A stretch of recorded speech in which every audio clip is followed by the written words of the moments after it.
पन्नी को पुन्हा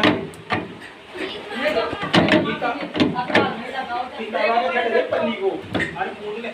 थोड़े बाकी गट्टू लगा कर किताबा देते हैं पन्नी को ओके